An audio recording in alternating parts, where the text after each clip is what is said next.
How everybody doing today? I go by the name of Walter Patton, the creator and the host of Create Art Not Violence Presents. And today's panel and poetry discussion will be, why is there a disconnect between the healthcare system and the inner cities, the low-income communities, and as we like to say, the hood? I have a performer that's going to perform first, and then we'll kick right off into the panel discussion. But this performer is coming up next. He's nothing short of great. He's an author as well. We can't just go by, he's not just a rapper anymore. He's not just the artist, he's an author. He got a book out right now called Where's My Falcons? And we're gonna tap right into Roscoe, No E. Testing. Y'all can hear me? Yes, we can. All right, for sure. I go by the name of Roscoe, No E. Water. I appreciate this opportunity. I appreciate everybody on this panel from the city of Cleveland. Love my city. I'm a graduate of John Adams High School. I'm a graduate of Bowling State University. And as he said, I just released my first book called Where My Falcons At. So I'm an author now as well. And my journey is to use my platform to not only just grow the community in terms of with art, but at the same time to encourage others to be authors as well. So this right here as well, this first short performing for y'all is called 2020 Q-Tip. Hey, no, hey, create art not violence, y'all. Now tell me, can I kick it the 2020 Q-Tip? Now tell me, can I kick it the 2020 Q-Tip? No way. Hey. When I was at the bottom, trying to climb up to the top, I knew I had to hustle, give it everything I got. Always been authentic in a world full of props, put the spin to the pad and I threw away the lot. When I was at the bottom, trying to climb up to the top, I knew I had to hustle, give it everything I got. Always been authentic in a world full of props, put the spin to the pad and I threw away the lot. Now 2010, I kicked it, the 2020 Q-Tip. I put a lot of hours into making y'all this music. It really hurt my soul when I see other ones abuse it. They fall into the hole and one day one up looking clueless, walking the shop, too foolish. My mom used to play it. You gotta bring that feeling back, somebody need to say it. Feeling I got my feet up, tell a little man to eat up. I know the climate crazy, but no matter, I'm gon' heat up. Staying up out the way, and I'm always talking this cake. They grinding like I'm a steak, nowhere to run like I'm a steak. Really, I know I'm great with these words. I used to play on the curb. If I can check this one, we complete in the third. But then Andre 3K while I roll in the whip. Then I switched to playlist over, now I'm bumping Q-Tip. And it heard the views, hit me with the summer blues. Always on the watch at 7 o'clock on the local news. Ain't never been a local dude, but I ass around, I've been the truth. King to a bitch, it never matter when you suck a dick. I do it for the ones trying to take care of their sons. And the ones without no kids trying to make it out the slums. I'm big in this vision, I've been balling since I young. I put hard into this music, I'm signing off for #1. I'm big in every vision, I've been balling since I young. I put hard into this music, I'm signing off at #1. When I was at the bottom, trying to climb up to the top, I knew I had to hustle, give it everything I got. I always been authentic in a world full of props. Put the spin to the pad and I threw away the lot. When I was at the bottom, trying to climb up to the top, I knew I had to hustle, give it everything I got. I always been authentic in a world full of props. Put the spin to the pad and I threw away the lot. When I was at the bottom, they couldn't tell me nothing. Now I'm on the top, they still can't tell me nothing. No. That's the first record. That's called 2020 Q-Tip. Again, you can follow me at Roscoe_No E. All good vibe music, man. You can call it hip hop, you can call it whatever. I don't use profanity in my music. I'm making music to uplift others, and that's what's up, man. So I do have a reverb on my mic if that's messing y'all up. But it's okay, I'll put it that way. The second track is called Tomorrow.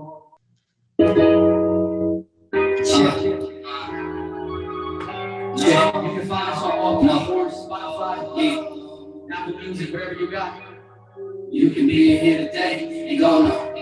You can be here today, and go tomorrow. Alright, I'm ready. Who is that? That's No E. Ooh, snap, he back with another one. Set out to Cali, everything I do is valid. Always been a king though, but I ain't on your ballot. 10,000 hours I done mastered. No one can get it faster than me. Like from the black of the beat, grew up on some fly seeds and climb the top of the trees. But now I'm feeling these flows, they got me feeling myself. And I make sure that my children got a whole lot of wealth. That's the only time I'll ever use a belt. You gotta have a team that's gonna help you help yourself. I know we want the free, but at first we need some felts. That's real metal. Full throttle, break the pedal, no heavy metal. I need the narrows like antelopes and some pedals. Yeah, cause I ain't focused on tomorrow. Time waits for no man, cause time's only borrowed. You know, time for broke hands and falling in a sorrow. Cause you can be here today and go tomorrow. You can be here today and go tomorrow. Time waits for no man, cause time's only borrowed. You can be here today and go tomorrow. You can be here today and go tomorrow. You can be here today and go tomorrow. Cause time waits for no man, cause time's only borrowed. I came, I saw, I conquered. I came and I saw. I came, I saw, I conquered. I came. And I saw all time. I came, I saw, I conquered. I came, and I saw, and I'm here, standing on the top. And my pain and my flaws. No, we, like, no, we. I'm back, like, no, we. Killing the tracks, and I'ma do it just to put fam on my back. Oh, no, he.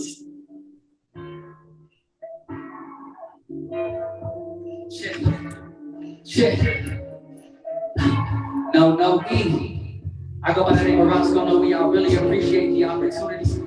Make sure y'all create art, not violence. We got so much violence going on in the neighborhoods, in the cities, in the world. Why would y'all not put positivity out there? Why would you all come together and do whatever you gotta do? So I go by the name of Roscoe. No, as I said before, and it's been a pleasure rocking out with y'all. You can follow me on all platforms. You can find me on my book, www.wheremyfathersat.com, and let's get behind people that's pushing positivity. I don't care what you're doing, rapping, dancing, art, being an activist in the community. Let's just make the community a better place. I appreciate y'all. Yo. Thank you. Everybody give Roscoe a round of applause on that panel, man. Good job, bro. Appreciate you. Yep. Yeah, so me and Roscoe been doing work, man, for probably the last 4 years. I had a tour that I was doing about maybe 4 years ago in 2017. And I had a hip hop tour. It was called the Free Thinkers Tour. And Roscoe was one of the first artists that was on there. And it's crazy because I remember years ago, I told him that he reminded me of Q-Tip. And he does, man. He brings that smooth hip hop feel, very positive, no cursing. And he's a role model to the younger guys that's coming up under him and his age as well, because he went to college, he graduated. You know, when a lot of guys are doing some negative things, going to prison, Roscoe decided to go to college. You know, he grew up in a tough community over in the Miles area as well. So, you know, he could have easily went astray, but he chose to go the right path. And I just want to say I appreciate you for that, young brother, and you just keep going. All right. So now it's time to get into the panel discussion. Why is there a disconnect between the healthcare system and the hood? Hood meaning the inner city, low-income communities, however you want to interpret that. But why is there a disconnect? And I have a great group of panelists here today. And I would like to first introduce our first panelist, which is Don Glasgow, Cleveland Central Ambassador, Community Engagement. Lay, Community Leader, Resident, my guy Leto. Alicia Ellis, the creator of the Mass Luray podcast and also a community leader. And I have Rashawn, Cleveland Central Promise Initiative Manager, and also the host of Joyful Journeys. I can't pronounce that name. It's kind of hard, Rashawn, that last name you gave me, but if you want to say something, you can say it. It's Joyful Journeys with Moot Hedaru. Hedaru. Too, yeah, yep. All right. And I have our two healthcare specialists, Leslie Andrews and Fonda McCain. So we get ready to get off into this first question. You guys ready? Y'all ready to go in? All right, I'm ready too. So we're gonna go in that order. All right, so I'm gonna ask the first question. And the first question, we will go with Leslie Andrews. How do we create a community, a culture that promotes a healthy lifestyle? Thanks, Walter, for having me tonight. I really appreciate it. So I work at St.Vincent Charity, and our hospital is right on East 22nd and Central. So I do a lot of work in the Central neighborhood. Such a big question and lots of different facets to it. I'll touch on one of them. I think just improving access to healthy foods is really critical to folks' health. It affects everything. It affects their risk of getting diabetes, hypertension, obesity, which are all things that we see so much in the Central neighborhood. So I think improving that access to healthy foods, and I know there are a lot of initiatives going on, but losing the Dave's grocery store that was, right in Central was a huge loss. And so how do we make up for that? I know there are some grassroots efforts, but really trying to improve that access to healthy foods, and not just improving access, I think, but access to things that people are used to cooking and want to cook. I think we have to be cognizant of offering things that folks feel comfortable cooking, and that's part of their lifestyle. Everyone has their recipes that they grew up with, and so we have to facilitate those types of things. Sometimes I think some of the offerings at some of the produce distributions and things just don't fit in with what people are used to cooking. So I think we need to improve a little bit of that. And then I think another big part of it is just a positive mental attitude. Just so many times we hear from folks about the chronic stress of living in the inner city, and that affects your health every single day.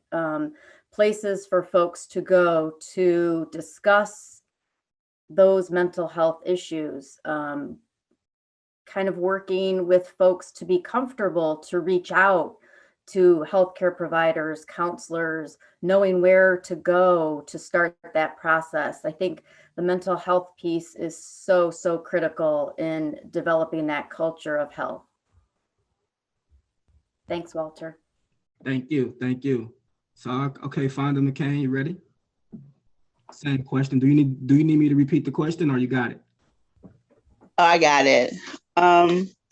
Thank you for having me here. I really appreciate it, Walter. As Leslie said, most of it is promoting the different outcomes, giving people the opportunity to work a different framework, to have those things that are accessible for them, knowing what's there for them as well. The culture of trust has to be put into the community as well, to be able to change it, to promote a healthier lifestyle. They have to see what it looks like, give the opportunity to say, this is better for you, and then give them the reason as to why, and let them know what is out there for them, the different choices. We can lead them to it. Myself as a community health worker, we go out, we promote healthy foods. We go out and we promote different organizations that do cooking classes, that give them classes. And when we say classes and give them the information, we have to make sure the information is where they can receive it. We have to remember that we're working on literacy as well. When the communities with lower incomes, even though they don't have accessibility, once they see that they have accessibility, can they get there? Do they know how to budget to make sure that they have enough for the month? Transportation. So once they have those things affordable and available to them, we can create a different culture and promote healthier lifestyles. So we won't have as many obese patients, hypertensive patients, patients that stroke out, teen pregnancy, suicide, mental health, drug abuse. So yes, I think it can be done. How we do it, by giving them the opportunities and making things available to them and giving them information, not just by flyers, not just by what is convenient for a community, but all the time. Sitting and when at the doctor's office, getting their appointments, they have the opportunity to get the information there. When they're at the grocery store, they can have the fresh fruit, fresh vegetables in their community as well. And I think that will really make a difference. I know it's a lot of framework to do it. I know that we have to come up with a global strategy, but we have enough diverse population in the inner city now, especially here in Cleveland, to do it. Thank you, Fonda. I appreciate you. We also have live captioning for anybody who's having problems with hearing. So we have live caption at the bottom. But okay, so we're going to go with the first panelist, which is Dawn Glasgow. Do you need me to repeat the question? Are you ready? Did you mention creating a culture, a community culture that is healthy? Yes. Okay. So creating culture, it has a lot to do with the practices in the community, as well as the language that is spoken about health in the community. So how are we conversating about health? What are we doing in relation to health? Are we spending time outdoors with each other doing activities that make us healthier? Are we riding our bikes? Are we going for walks? Are we holding healthy conversations that inspire one another, that inspire me to eat healthier? What kind of information am I sharing with my neighbors, with my friends, with my coworkers about health? For instance, Rashawn conducts a meditation session several times throughout the week. And every now and again, I tune in to Rashawn's meditation sessions. That type of connection, whereby my coworker, my colleague, a friend has something positive to offer me regarding my health, helps create a healthy culture. In turn, I told several friends of mine about Rashawn's meditation session. So that is a practice that I do, and I share with other people that helps create a healthy culture throughout the community. I go for walks throughout the community. I tell other people about walking and the benefits of walking. So I think sharing the information that we have and actually engaging in activities that help one another, that inspire one another, that produce healthier bodies and healthier minds is how we create a healthier culture in the community. Thank you, Dawn. Appreciate you. All right, now we want to hear from Leto, the community leader and the resident. Just want to thank you, Walt, man. Thank you for the opportunity. Thank you, everyone that's on the panel. The insight and the feedback that I've been getting and just analyzing everything that's been said. And what my community lack is a short background of where I come from. I reside within the Ward 2, Mount Pleasant, Union Miles neighborhood. And within that neighborhood, is very poverty stricken. Median income is around 19,000 on average. And what that means for me is a lot of times within our neighborhoods, we don't have the access to better food options. We don't have whole foods and certain things that our body needs. There's a corner store on every corner. Everywhere you go, we got processed food, GMOs. We have so many things that is not conducive for our betterment within our communities. You go to other communities, neighboring outside areas outside of Cleveland, and you see that they have better resources. They have access to better water supply. They have access to better food chains. They have access to more resources. So just the awareness and the relation. A lot of times people are dealing with generational things that their practices that they're just repeating because their mom or dad have incorporated that within their lifestyle. So that's something that needs to be spoken of, and that needs to be a lot of light needs to be shined upon, that a lot of people are just doing the things that they have seen. And it's a repeated cycle where most people know it's generational curses, some people generational practices. So it's just we need to understand that everyone doesn't have the same diet. Everyone doesn't have the access to the same information. So we need to be more cognizant and aware of these things. And I think that's somewhere to start, just with relaying information, making sure that we're educating the youth of proper checkups at your local health facility, and just things like that, things that are necessary now that will affect their future. That, you know, if you don't keep up with your body now, you won't probably be around long enough if you aren't taking those proper steps to take care of your body. So that's just something to put out there. All right, thank you, Lay. Now next we're gonna go with Alicia Ellis. Thank you. Thank you again, Walt, for having us. This is a great conversation, and I don't want to, duplicate anything that's been said. I totally agree with all the panelists and the experts who's already spoken. One thing I just want to emphasize when we talk about community and the culture of healthy living, right?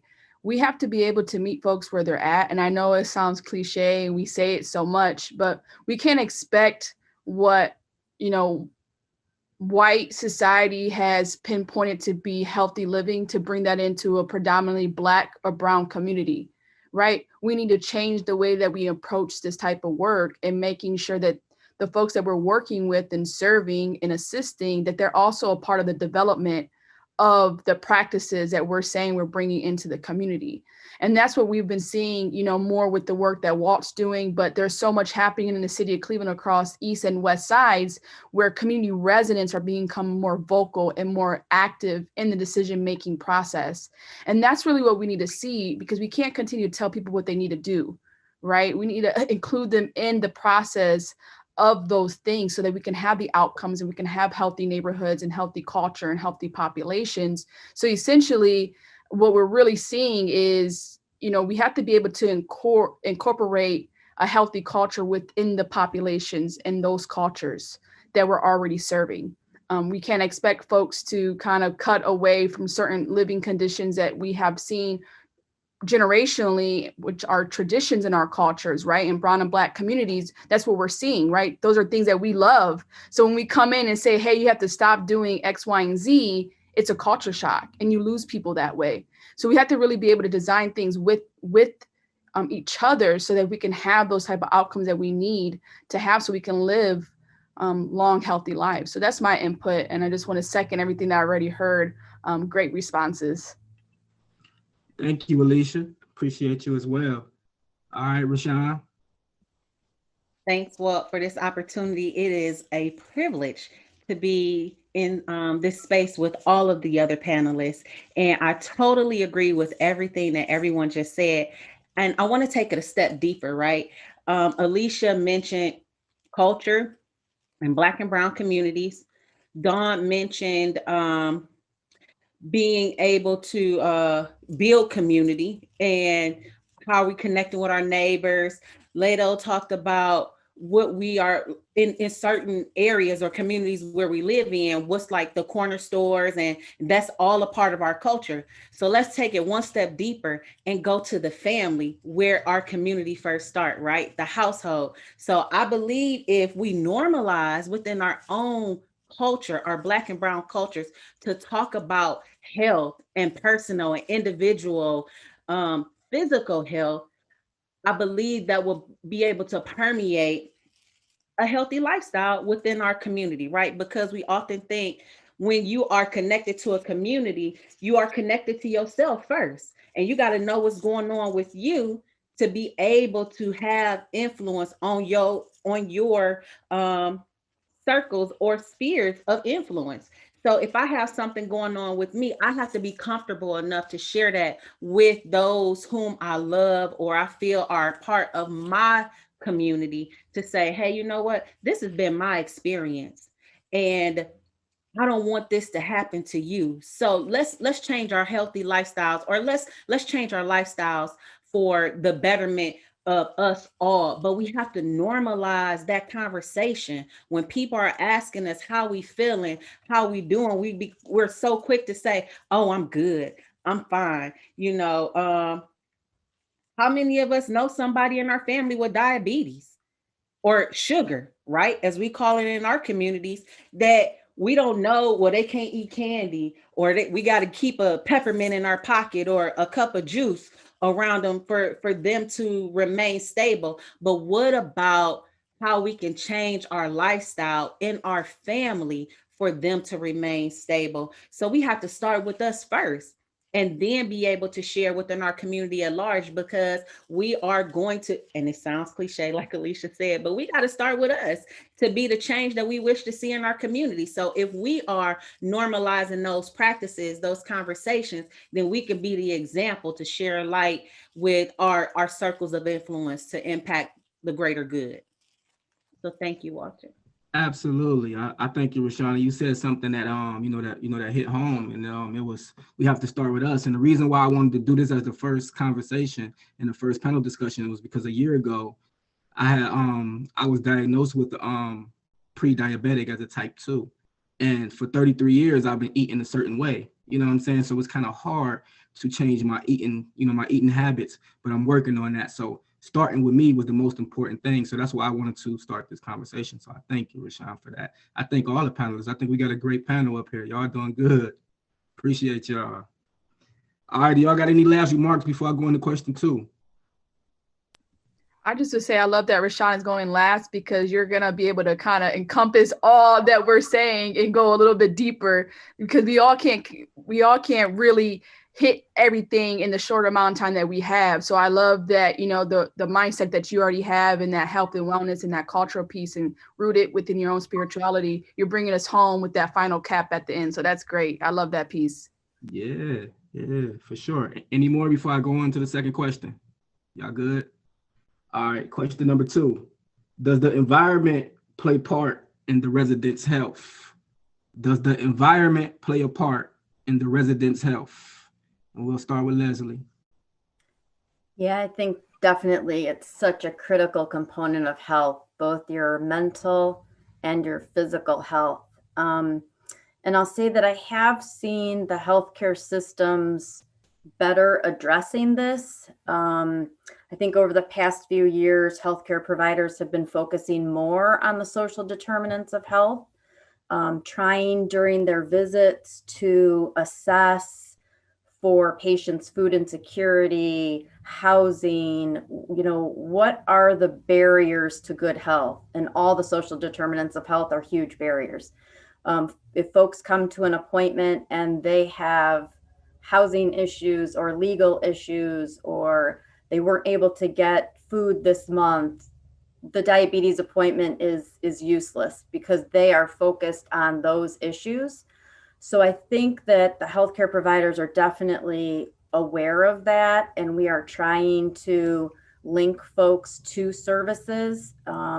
We're able at St. Vincent to link folks to a medical legal partnership, so they are able to help them with all of those housing issues, their social security issues, food insecurity. I know Metro has a real strong link now with all the social service agencies, so that they actually have an online system where they can actually track when they refer to different places what happened, because that's sometimes part of it too. You give a patient a phone number. Well, that's not a really warm handoff. That's not really going to help them. They're going to call and they're going to be one of everybody else on the phone trying to maneuver through phone trees. So we want sort of that warm handoff where they actually are speaking to someone that you've linked them to. And I think that's kind of where our medical legal partnership's been great. They have helped so many of our patients with so many different issues, which leads to better health. I mean, if they're able to get their medicine and pay for their rent instead of paying for their food or fixing their Medicaid, lots of things that take away money and time and stress, it goes a long, long way. Thank you, Leslie. All right, Fonda, you ready? Yes, I'm ready. So yes, I do also agree that the environment does play a part in a resident's health. Why?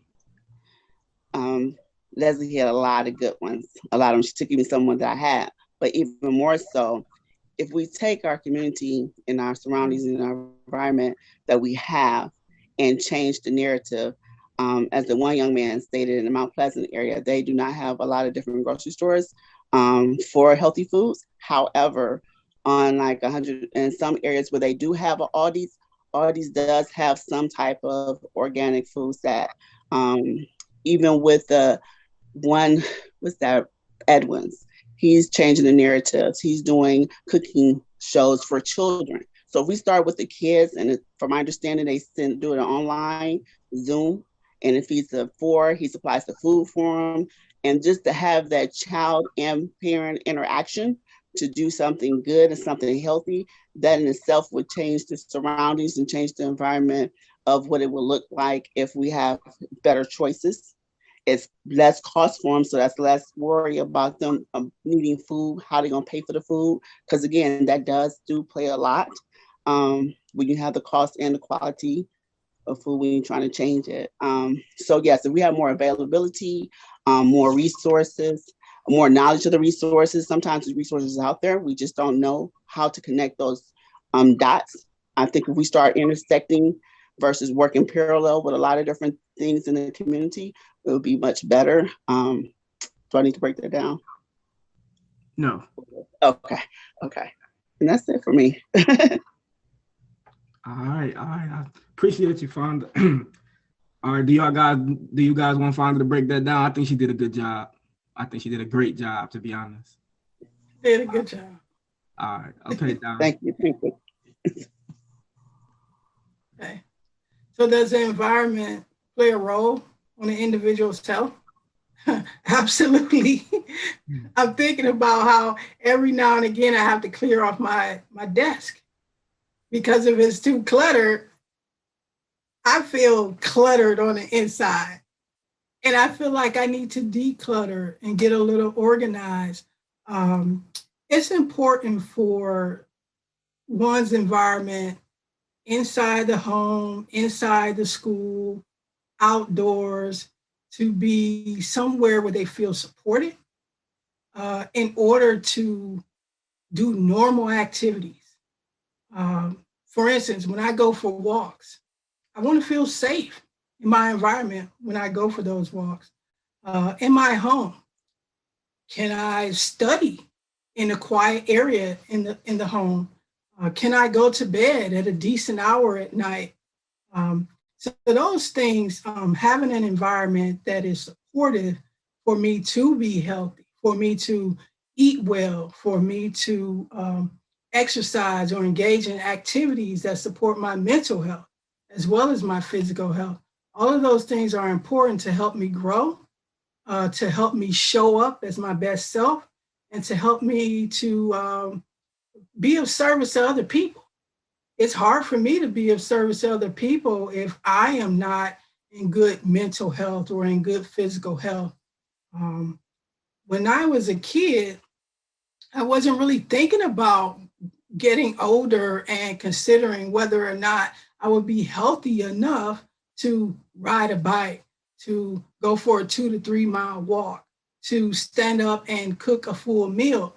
But some people are faced with challenges whereby those small daily activities are something that they cannot do because they're not in good health.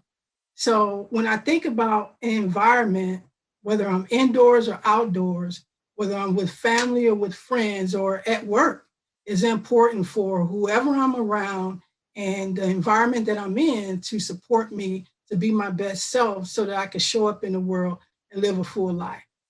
So absolutely. Thank you, Don. All right, Leto.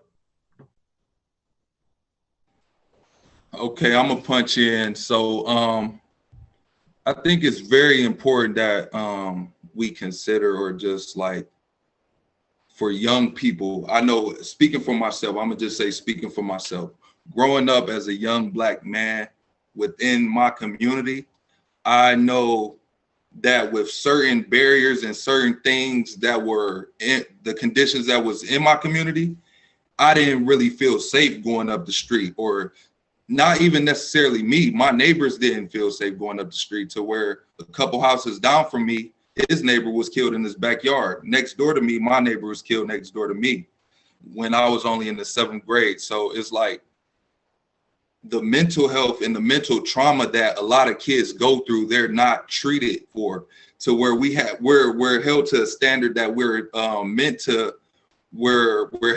held to the standard that we're still trying to excel on top of process the trauma of what we see. How do I process the trauma of just realizing seeing someone just get shot, or someone being stabbed or hit by a car, or all the atrocities and the different things that kids see, adults see, you know, our grandparents see, young children see, and the different things. I don't think there's just one answer to this question. I think it's multifaceted, it's much deeper, and especially resulting in trauma. It's like, just like Dawn was saying, it's like if I don't even have the space to even be able to stretch out to where you might be crammed in the bedroom with 3-4 other siblings, how do I have the mental capacity to even consider being at peace, where you got to go outside and worry about getting jumped up the street, or you got to worry about the rapist or the pedophile that isn't registered? And so it's so many different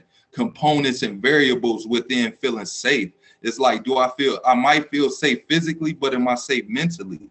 So there's so many different things to consider within those things. It's not only within my community, but there's things they're going on the north side, they're going on St. Clair, they're going on down the way, up the way. So it's like, I'm speaking for the young people, I'm speaking for the elderly. Like, will my grandma feel safe walking outside in these times?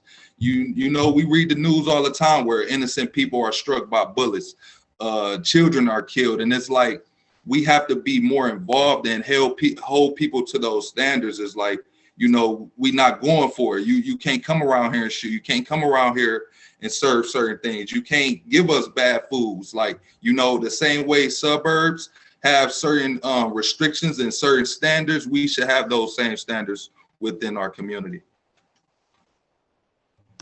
Absolutely. I appreciate that, Lado. Alicia?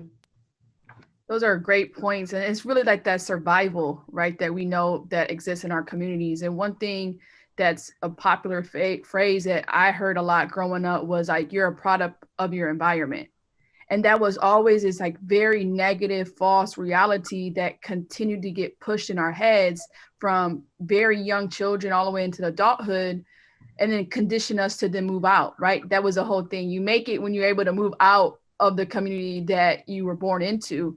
And I think what we're seeing, especially with some of the work that, you know, I see with Walt and others on this panel, is it's like, no, we're not going to move out, because we're going to make our environment a product of us. And what we're doing is changing the paradigm and the mindset of ourselves to say that narrative is not going to be what we accept anymore, because what we're doing now is investing in where we come from, and we're not going to get pushed out. And so I'm not going to I agree with everything that's already been said, but I think that piece there of that false narrative that kind of been set, it's kind of like a birth certificate that you already get when you get born into certain neighborhoods and communities, that you're going to be a product of that. But we're seeing a drastic shift in that, because we're investing and we're making our community a product of us. So I totally agree. Obviously, health in our environments, they intertwine. Everything's connected. We can't continue to departmentalize one thing to another thing. Everything is wholesome. It's a whole holistic approach to how we're viewing health and wellness, what we eat, where we sleep, where we live, etc., where we work, and how all those things really embody who we're going to become. Our mental health, like Lado mentioned, like that mental health component is something that we don't historically haven't talked about in our communities, but we're seeing the rug get pulled back, and we're talking about that generational trauma. And I'm so proud of these type of conversations, because you have to be vulnerable in these spaces to be like, yeah, I saw this, because like been mentioned, we don't want to continue to see our youth experience the things that we have experienced. Thank you, Alicia. And now our closer, Rashawn. So does the environment play a part in resident health? Or yes, absolutely. It is unfortunate, but our zip codes are evidence to being linked to our longevity, right? So based on your zip code will determine your life status, or the age in which, my granny used to say, you're not in the land of the living anymore, right? And that's unfortunate. So that zip code gives you access to different things. It gives you access to different quality of air. Everybody in this panel made mention to our mindset, our physical spaces as it relates to safety. So think about, like, as we drive through the neighborhoods, right? And wards change, streets change, the physical appearance changes. And how we as humans, right? We receive information through our eyes, through our we visualize things, and the impact that it has on our mindset. And our thoughts are what shape our experiences. Our thoughts are what lead our soul to react, or I like to say, our thoughts direct our feet. So the way that I think is going to determine the way that I move, the way that I operate, the decisions that I make, the connections that I have, and dependent upon where I live determines what I see and what I have access to, or lack thereof. I may have access to a quality grocery store. Lato made mention to that. I may have access to a safer environment where I can look next door, and if there's a vacant lot, that lot is filled with nothing but beautiful flowers, green, lush grass, a park bench where I can go sit and enjoy my day. Or depending on where I reside, my vacant lot can be filled with abandoned houses that are filled with people who don't make me feel safe, which then determines my mindset and how I make my decisions, and then impacts my health. Our mental health is so connected to our physical well-being that I don't even think we actually realize it. Someone can be experiencing so much anxiety that it can cause them to have paralysis.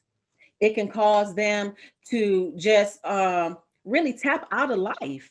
And we have to realize that someone else said it, like, I think Lato may have said it, like, and as well as Alicia, invest in, take it a commitment to reinvest in our neighborhoods and shift that narrative. Now that zip code is impacted by me who is making the change in that area to say, you know what, we deserve more, we want different, we want to feel better. So definitely where we reside impacts our health. Thank you guys for that. Thank every panelist for their opinion on that. And just lastly, just real quick, that just personal experience, just growing up in the Central community and being there my whole life, just noticing that Leslie talked about it earlier, how big of a loss it was when we lost Dave's. And now if you think about it, we only have fast food restaurants and gas stations to get our food. And I lost 2 friends last year to heart disease and heart failure, right? And they've been conditioned to eat a certain way their whole life. And then we know Central is a violent community. We have 14 homicides in 2020. And I lost a friend at the age of 17. He was 16. And he got killed right in front of the Lonnie Burton wreck. And we don't have a trauma unit inside of the community, so he had to go 20 minutes up to Metro. And maybe he could have lived if we could have shot down, down the street 5 minutes away. So just saying that, playing that the environment that I grew up in made me think a different way, made me eat a different way. And I was always in survival mode. Everywhere I went, I just wanted to survive. I didn't feel comfortable. So yeah, I believe that the environment plays a big part as well. So any last remarks before I go into the third question? Okay. No, thanks for all the questions. All right. Okay, next question. What alternatives can the healthcare system offer the community to build a trusting relationship? What alternatives can the healthcare system offer the community to build a trusting relationship? Leslie? Yeah, I think Alicia, this gets back to your point, is including the community in decisions that the healthcare system makes. In 2019, there was a community health needs assessment completed in Cuyahoga County, and That included all the hospitals, the health departments, community organizations, residents were included. We made a real concerted effort to get community voice. We not only did mailed surveys, but we had community health workers take surveys to underserved zip codes and get those filled out by residents so that we could understand what the community needed. We did a couple focus groups also, so we were able to, hear from people. And we did find that one of the big issues was trust in the healthcare system. So the hospitals, the health departments, residents, we are working to improve that. So what does that look like? We are trying to include residents in our decision making. I know at St. Vincent, we have a community advisory board with residents on it. So when we are, working on programs and working on things to take out into the community, we are getting community input on that so that we are going to be effective. We can't be effective unless we have community participation in the process. Taking things out that nobody's going to attend is a waste for everyone, because no one is going to benefit from that. So I think that the hospitals are working on that. And it's being in the community. I think getting the hospitals outside their walls and into the community, talking with people is essential. I think when residents see us out in the community, they are willing to ask questions. And, the more you're there, the more relationship you're building. So we have been trying pre-COVID to get a lot of our, residents out into the community so that the community sees them and hears them. And I think they get a different perspective when they talk to the community in the community. There's different things that are brought up, not just during your, 15-20 minute office visit. So I think it's really important for us to get outside of our walls, but know that the hospitals and health departments are working on that trust issue. Thank you, Leslie. Fonda? One of the biggest alternatives that St. Vincent's made that Leslie did not mention was the ride-alongs in the community. And that encompassed residents along with the community leader, Joe Black, along with Leslie and a couple more people. And they sat down and spoke with the residents. They, as the cliche goes, they met them where they were at. They took the time to interact with them, to converse with them, to eat with them. And, once you eat with a person, that is a covenant. So they feel more on your level. It wasn't doctor-patient, it was person to person. And they really liked that because they built an autonomy to that with that action. And I think we need more of that because the mistrust from past history is there. So as we build the autonomy more with them, I think will be good. How by doing that? I think COVID pushed a lot of healthcare facilities to do it with St. Vincent's, with the drug and alcohol rehab. They're having more conversations with them. They're giving them more services, and they're seeing people that look like them in the community. They're not coming back saying, oh, I didn't understand them or I felt rushed. So they're taking their time and having a conversation, building that trust and following through, So when they're at an appointment or when they're talking to them, that's not the end of that conversation. So when you have that follow through with them meaning the community, they build in a trusting relationship. So they know they have some feedback, they have someone that's listening, and that plays a big part in healthcare, especially when you're working with our community in underserved, underprivileged areas, because we feel there's no one listening to us. We can't build a trust because I really can't talk to them the way I need to or I want to because they're not available. So one of the things that they really have done in 2020, I feel St. Vincent's did, and Cleveland Clinic have different programs where they do it as well, community engagement. And again, they're there to converse, to listen, and to follow through. And those three big factors makes a difference. Thank you, Fonda, and shout out to Joe because I got a chance to be on those ride-alongs and those was great. And also Leslie because I am a part of that residence board as well. So yeah, I thank you guys for that. We're gonna go with Dawn. Ready? Yeah. So I think something that healthcare organizations can do to build trust is to partner with grassroots organizations to conduct community health events, whether there are community health walks or community health challenges, things where residents can be involved in some health related activities in order to promote better health. I also think that healthcare organizations can partner with the schools to ensure that students are getting good information early on about how to conduct, how to take care of their bodies, how to take care of their minds, about how to perform certain activities that would allow them to live healthier lives for longer lifespans. So I think it's a combination of activity along with communication with the community residents to show that healthcare facilities have a vested interest in their longevity, and healthcare facilities want them to live, want them to grow, and want them to prosper as individuals, as families, and as a community.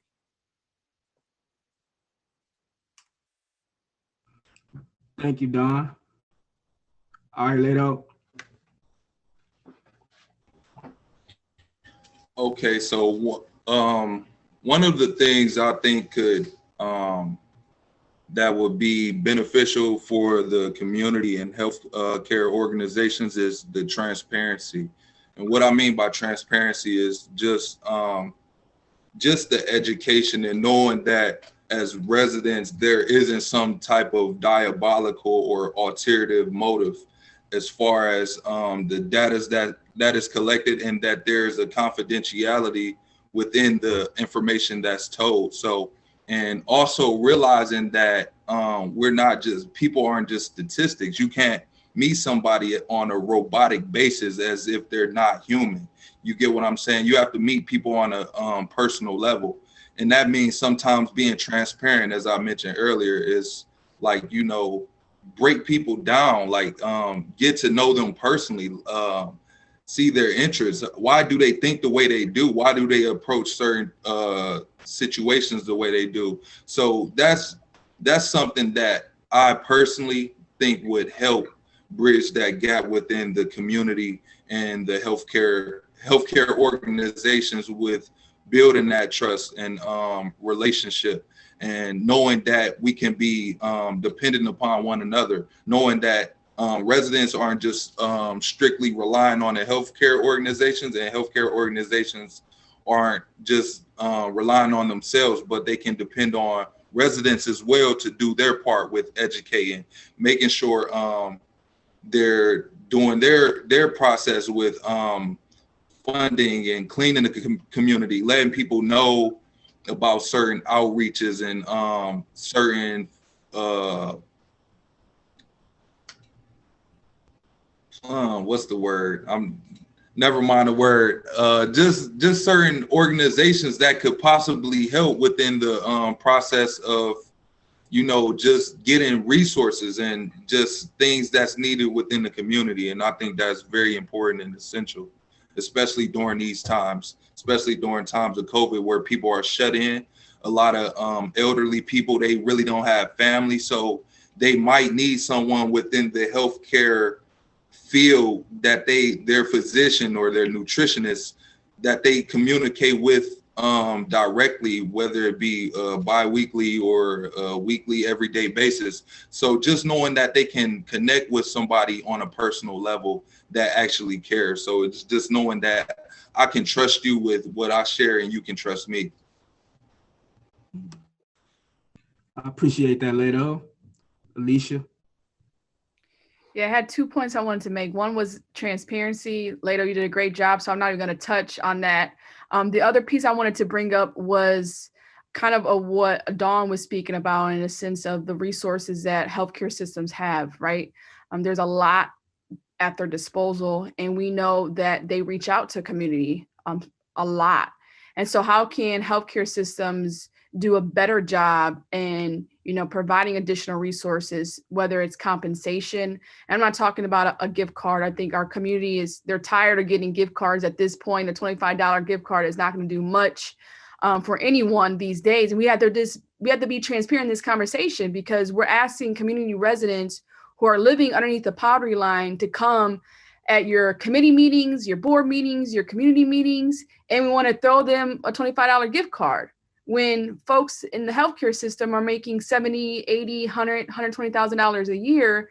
And we're expecting community residents who have kids who are barely surviving to show up and show out for you to keep your job. And I think we need to be able to have this conversation on a more in-depth level to really be able to, invest more in what community residents are contributing to this type of work, right? So the funds that, every healthcare system, hospital, whatnot, receives millions of dollars specifically around community engagement. So those dollars should be linked directly to what the community is already working on. We have so many amazing initiatives, projects, businesses, nonprofits around the benefit of health in our community. How do we put those resources, those dollars to support the work that we're already doing? There's projects like Feed the Soul. There's the projects are endless, community gardens, all these great initiatives. But then again, we're seeing healthcare systems reinvent the wheel, and then they're taking resources out of the grassroots projects because we're not partnering, right? And it becomes this publicity and who's getting credit for things. And that's where transparency comes in, and really being able to say we're investing in community and we're investing in what folks want to see, and we're building it together rather than building things for people. That doesn't work. We've seen that generationally. It has to continue to change drastically in our community because it's not sustainable. So I think we have an opportunity to, do a better job in the sense of really looking at how we distribute funds, because I don't think it's a issue on access to resources. I think it's an issue on how funds are being distributed, how resources are being distributed, right? We talk about systemic racism and structural racism. These are the bottom line pieces on how things are distributed across sectors.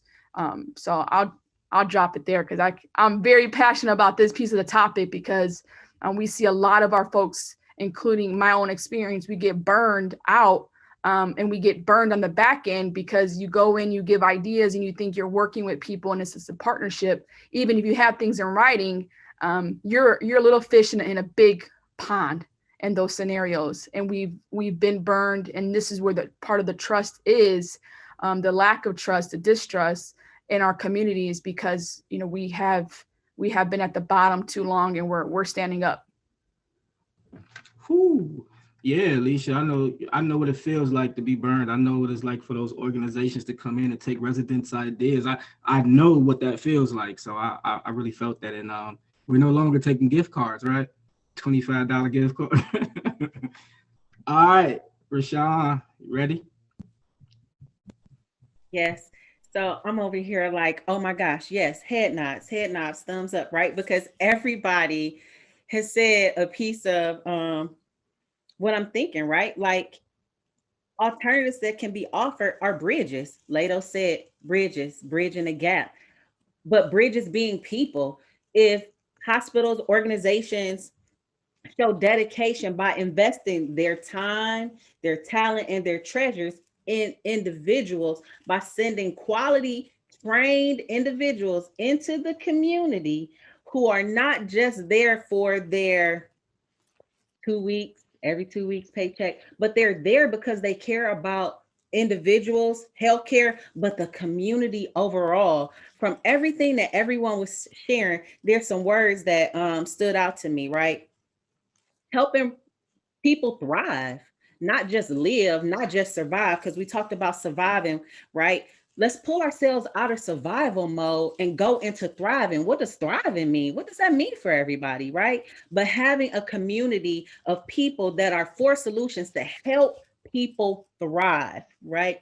And we talk about reciprocity. There's an even exchange of energy. There's a balance of energy. Those organizations are there and people are there. We have to share space, and sharing space does not just mean playing in a sandbox together, sharing our toys, but that means co-creating solutions that's going to benefit the entire community on a long-term space, right? So systemic change, but starting from the ground up, right? Together in those spaces. We talked about gift cards, right? Gift cards.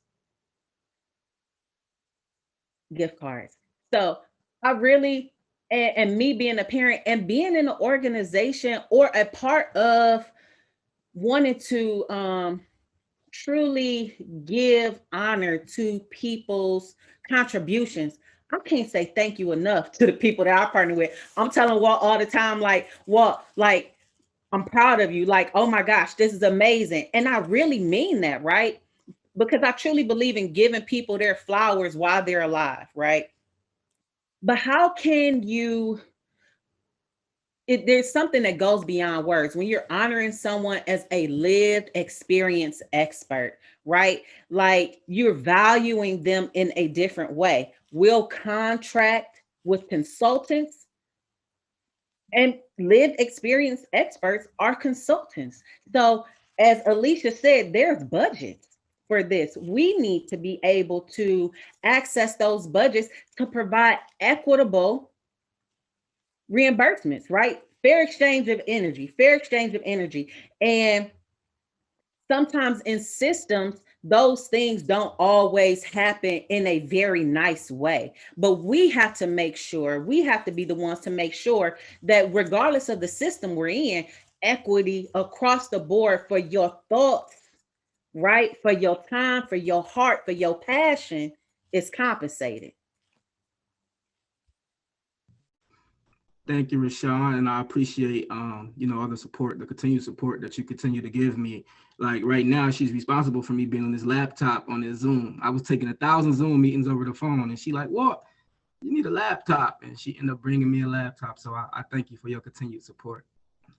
I feel like this panel discussion has been great. I feel like it's been pretty like conservative. It's been smooth, but I'm no stranger to spice. I like to spice, like get things a little spicy. And I think this next question can do that, depending on how you guys take it. But I'm gonna answer. I'm gonna ask it because I wasn't gonna ask it, but I'm like, no, I gotta ask this. So this next question is to the health specialists, Leslie, Fonda. I mean, all the panelists can still chime in on it, but I wanted to know this. Do you recommend natural supplements for pain or over-the-counter meds? Is the healthcare system main concern the patients or a profit? Leslie. Okay. The first question about pain meds, I am personally not a proponent of pain meds, but they are necessary for some people. I mean, we have a pain management clinic, and some folks, physical therapy, certain things just do not work for them. So I think it's such an individualized thing, and something that hopefully patients are open with their physicians about talking about, and hopefully physicians who work in pain management, that's what they're trained in. They are asking the right questions and providing folks with what they need. Sometimes holistic things don't always work, and folks need pain medicine. And, the stigma is difficult right now. And folks who were on pain meds are now, having hurdles and barriers to get their pain meds. So, it's a doctor to patient type of thing, but it has become quite a challenge with the opioid crisis for folks who were on pain meds for years and years and years to continue to get them. So that is a challenge. I will say, in my heart of hearts, I believe that everyone that goes into healthcare has the patient's best interest at heart. I work at St.Vincent Charity, and I see compassionate care and quality care every day. Our caregivers are there because they care about patients and their well-being. Granted, the health systems have to make money to, afford to have their caregivers and provide their mission. But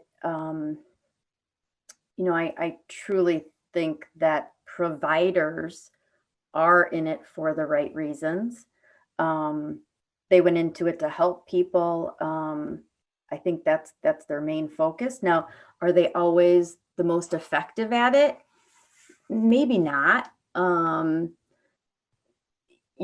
That's a training issue. I think some of them are not as personal with patients and don't understand that building the relationship part of a visit. But I think education, taking them on ride-alongs with you and Joe, that makes a difference. That brings them to a different perspective of their visit. And why is the patient there? And what's important to the patient, not what's important to the doctor or caregiver, but what's important to the patient. And during the ride-along, we heard a lot of that. Patients saying, I don't need the top surgeon. I don't care about that. They're all good. I want that person who I feel confident in and who is listening to me. And I think that's where some of the disconnect happens. Folks go to their appointments and they don't get what they need. And they walk out with no clue what they're supposed to do, which is awful because they made the trip there and yet their needs were not fulfilled. So, I think the healthcare system needs to do a better job, and the patients need to feel empowered. If they don't like their doctor, go to another one. I hear many times patients say, I didn't have a good visit. I haven't had a good visit in the last couple of visits. Maybe you need a new doctor, someone who listens to you, someone who you're going to build a relationship with. But I think in the end, all caregivers and people who work at hospitals, that's what they went into because they wanted to help people. Thank you, Leslie. All right, Fonda.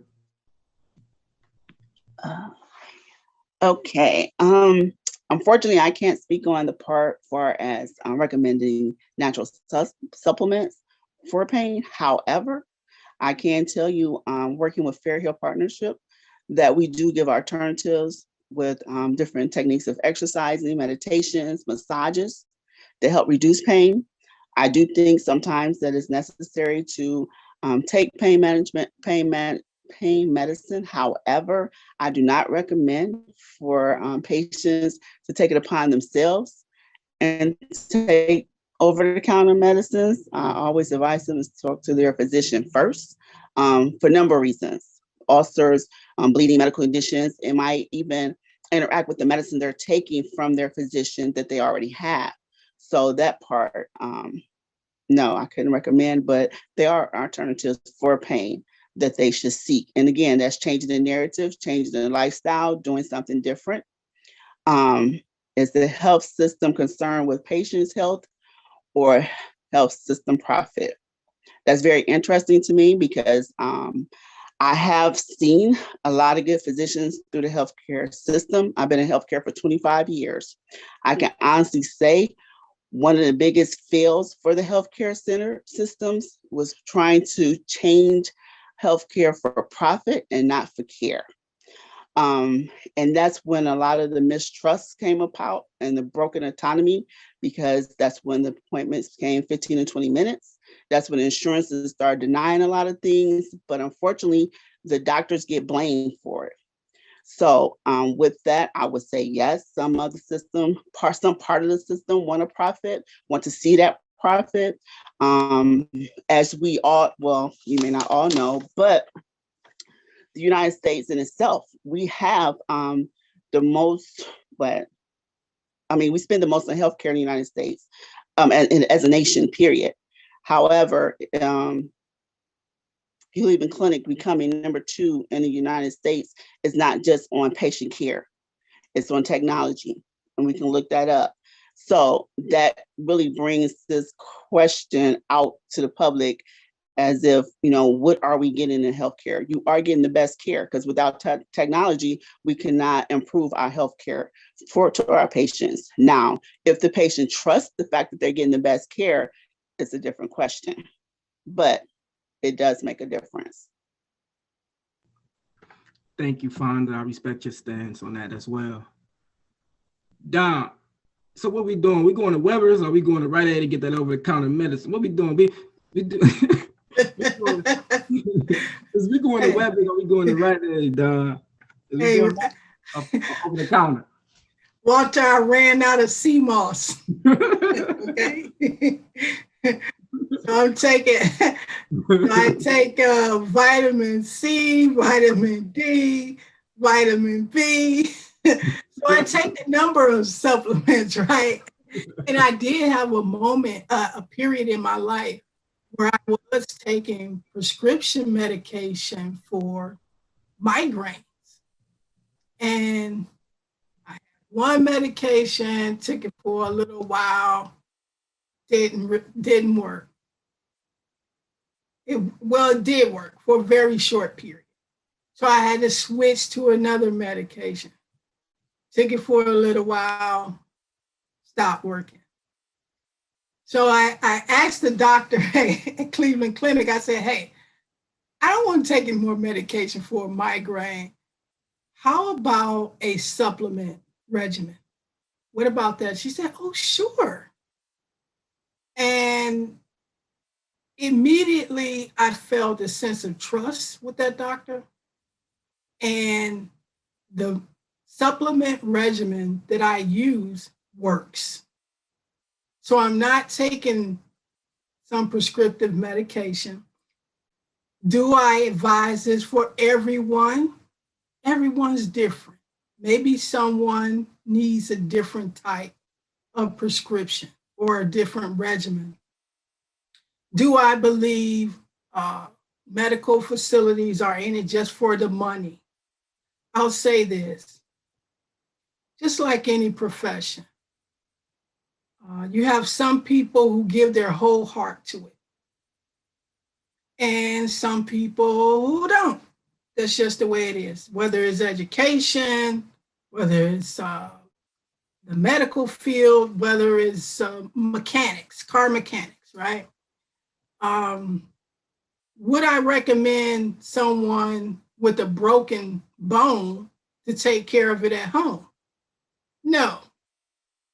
With a gunshot wound, should you take care of it at home? I won't recommend. I would recommend for some things, go see a doctor, go see a physician. But what I've learned is that the most important thing about health in an individual is prevention strategies. What can you do to avoid diabetes? What can you do to avoid becoming morbidly obese? What can you do to avoid high blood pressure? So there are some basic things like exercising, like what you eat. You mentioned that earlier, Walter, about the fast food restaurants, or was it Lato? What you consume, how much physical activity you get in order to avoid getting in the red, I'll say, with your health. So I like supplements. I like green tea for energy versus some other drug or adrenaline rush that may not be good for my health. Even one day at work, I had a cold. Rashawn gave me a pack of Emergen-C. So this is vitamin C supplement she gave me. And she said, Dawn, this is what I take. So, it depends on the physician, whether or not they're in it for the money or for the health of the individual. And I do prefer supplements. And it also is the sole responsibility, first and foremost, of the individual to do what they can to take care of their health, to prevent themselves from experiencing a health crisis. That's my answer to it. Thank you, Don. Thank you, Don. Ledo.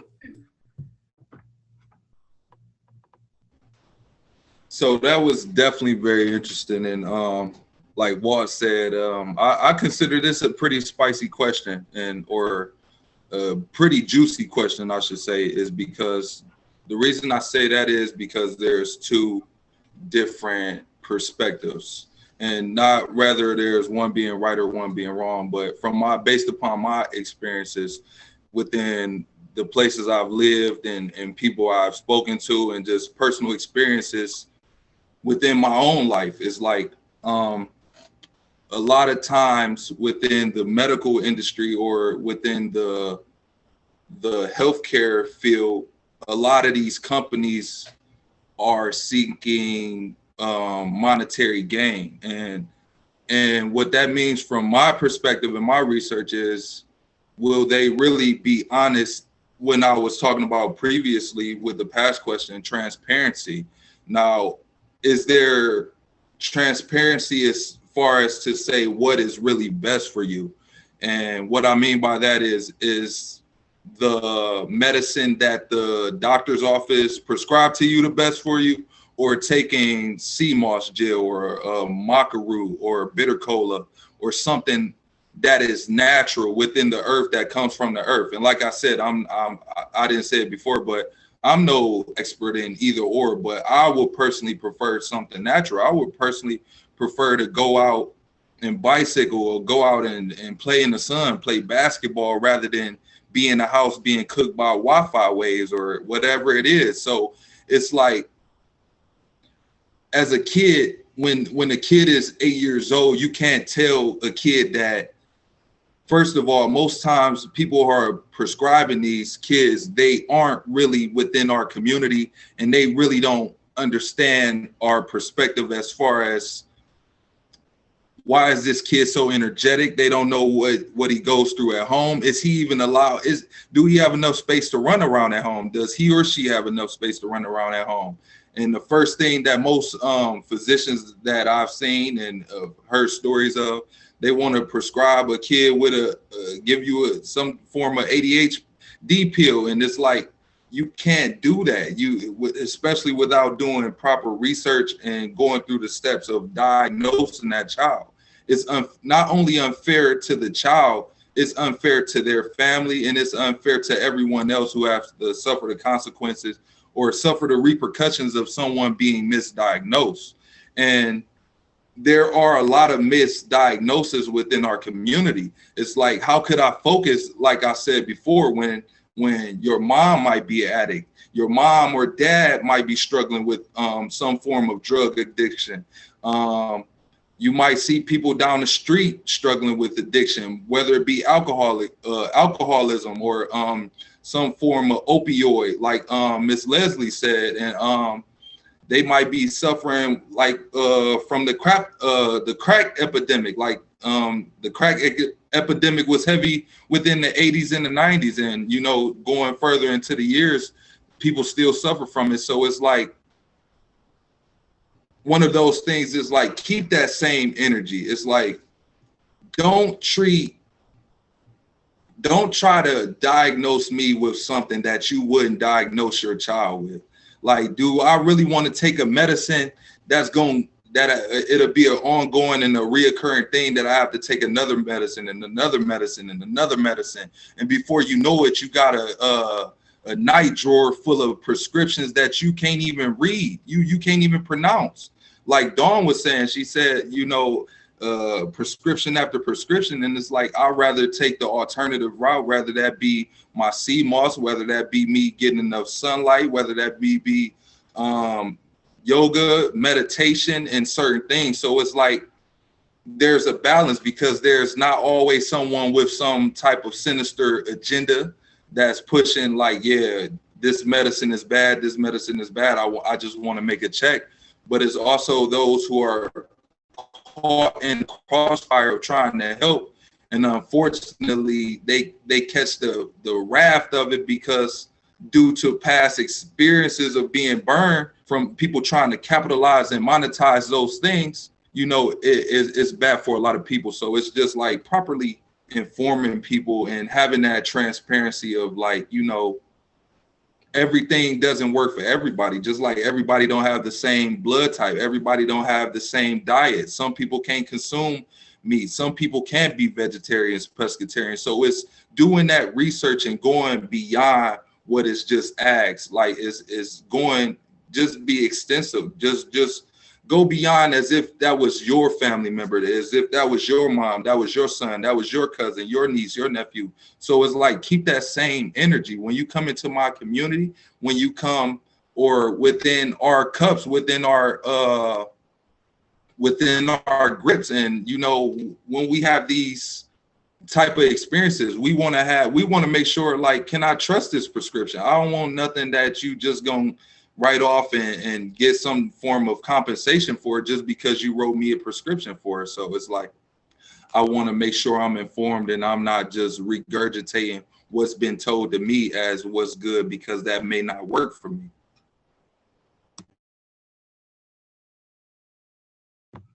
Thank you, Lay. All right, so we're gonna go with Alicia, then we're gonna go with Rashawn, and we want to wrap this up real soon. We got one more question, but I want to be respectful of you guys' time on a Friday. I don't want to hold you. I know we kind of over. I knew this conversation was gonna get intense like that though. So yeah, so let's come on, Alicia, you ready? Yeah, I'll be brief on this one. I think a lot of great points have been made already. I would say that we're kind of like undoing a generational piece here of kind of like the baby boomer generation of our grandparents or even parents at some point. Like they believed everything the doctor told them, right?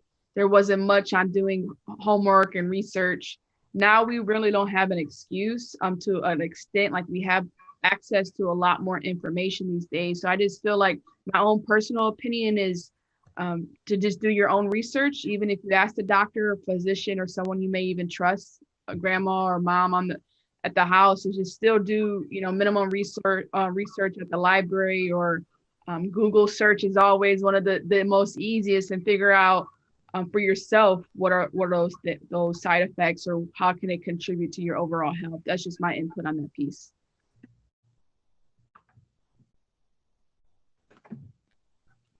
Okay.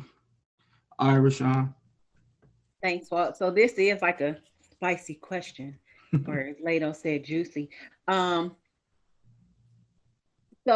I had an answer, right? Then I started thinking like, oh my gosh, like my mother was, before the opioid crisis became a crisis, my mother was a victim, right? For all of my life, my mother had a chronic illness called Crohn's disease, and I seen her suffer. I saw her be embarrassed. I saw her at her most vulnerable, my sister and I saw her in and out of the hospital, and I seen her wanting to feel better.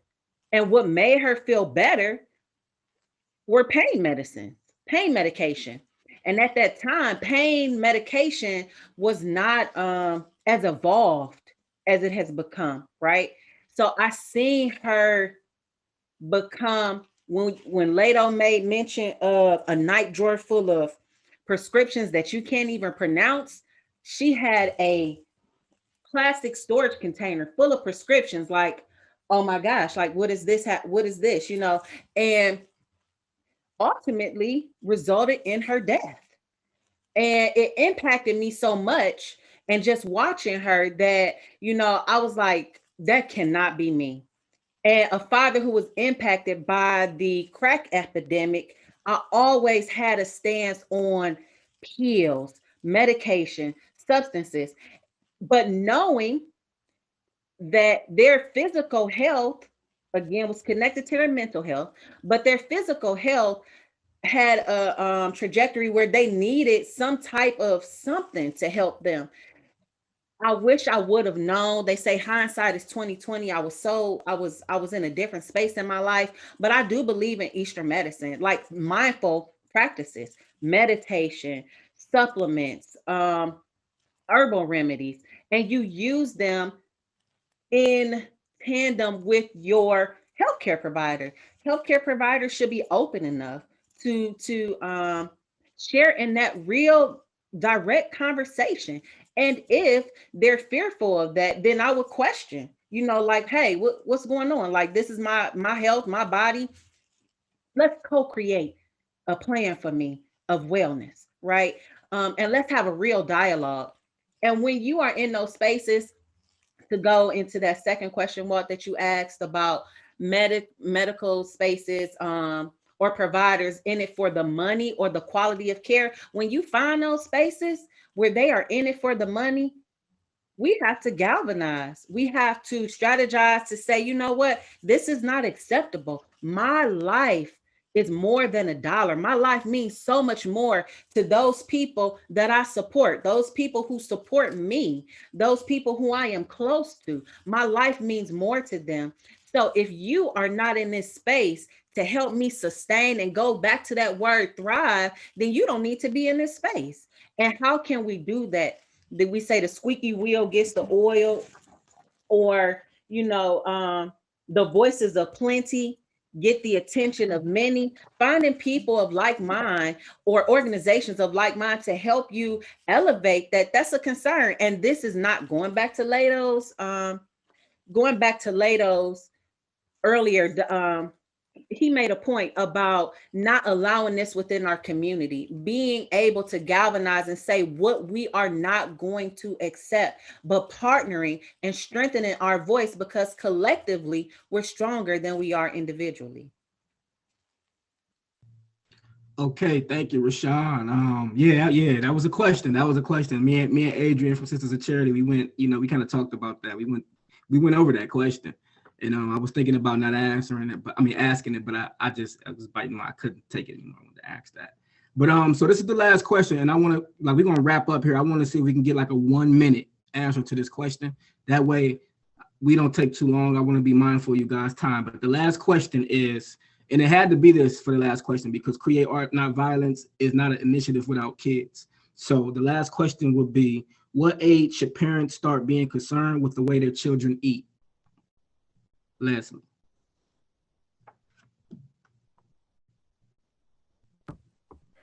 That is a great question, because it's the whole family, from birth, basically. Fathers are always concerned about what we're feeding infants, and are they getting what they need? And I think developing healthy habits as a family. Just a brief story. We have tons of diabetes patients who come in and they bring their family, and we love that they bring their family, because it's a family issue. So getting everyone on the same page about a healthy diet is a critical piece, because diabetes is so connected to what you eat. So I think for kids, it's learning healthy habits, eating healthy foods right from the get-go, and developing those habits as a family. And the habits that you develop as a kid is what sustains you moving forward. If we all think of how we ate as a kid, it's probably pretty close to what we're doing now. Minus a little bit of the junk food that we can't eat anymore. But those habits are just part of the family structure and the family culture. So I think starting young is the best possible solution. Thank you, Leslie. Okay, Fonda. I agree totally with Alicia and Leslie, both starting at birth, healthy eating while you're carrying the child, and it's going to continue as a lifestyle change. And yeah, there's nothing more that we can do.